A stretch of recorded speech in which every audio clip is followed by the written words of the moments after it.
इस वक्त यमुना घाट पूरी तरीके से खाली पड़े हुए हैं और इस वक्त मैं कालिंदी कुंज घाट पर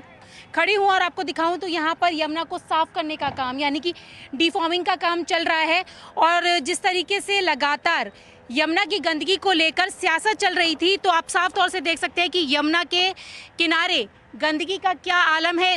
गंदगी का अंबार लगा हुआ है। और इस बार यहाँ पर छठ घाट पर यमुना नदी के किनारे छठ मनाने को लेकर बैन लगाया गया है, क्योंकि कहा जा रहा है कि गंदगी होती है और गंदगी के चलते कई तरीके की बीमारियां होने का डर रहता है। तो इस बार छठ व्रतियों के लिए आर्टिफिशियल तालाब बनाए गए हैं, जहां पर वो अपनी पूजा अर्चना कर पाएंगे। जो लोग अपार्टमेंट में रहते हैं उनके स्विमिंग पूल में छठ घाट बनाए गए हैं ताकि वो लोग अपनी पूजा अर्चना वहां पर कर पाएं, क्योंकि आज डूबते सूरज को अर्घ्य दिया जाएगा। इस वक्त मैं कालिंदी कुंज घाट का आपको नज़ारा दिखाना चाहूँगी कि यहाँ पर आप देखें, जहाँ तक आप नज़र दौड़ाएंगे वहाँ तक आपको गंदगी का अंबार देखने के लिए मिलेगा। और लोगों की मजबूरी है कि उन्हें यमुना नदी के किनारे इस बार पूजा करने का मौका नहीं मिल पा रहा है, इसीलिए घरों में आर्टिफिशियल तालाब बनाए गए हैं। हालांकि डीफॉर्मिंग का काम यहाँ पर चल रहा है और आप देखें तो ये सफ़ेद सफ़ेद जो झाग हैं, उन झागों को ख़त्म करने के लिए डीफॉर्मिंग चल रही है। और एक्सपर्ट्स भी कहते हैं, हेल्थ एक्सपर्ट भी कहते हैं कि अगर इस गंदे पानी के अंदर डुबकी लगाई जाएगी या खड़े होकर पूजा अर्चना की जाएगी तो आपकी स्किन पर असर हो सकता है, कई तरीके की बीमारियां होने की संभावना है। और इसी को देखते हुए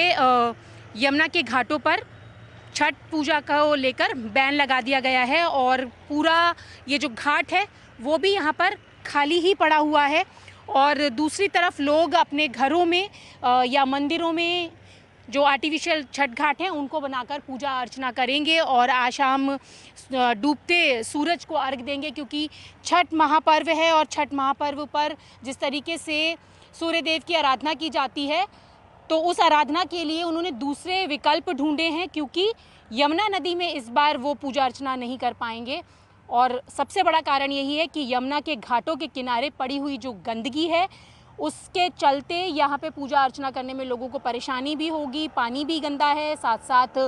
जो सफ़ेद सफ़ेद ये केमिकल नुमा जो झाग है वो भी है यहाँ पर। और पूजा अर्चना के बाद आप देखें तो यहाँ पर किस तरीके से लोगों ने ये जो सामान छोड़ा हुआ है, गंदगी छोड़ी हुई है, उसी के चलते यमुना का जो घाट है वो पूरी तरीके से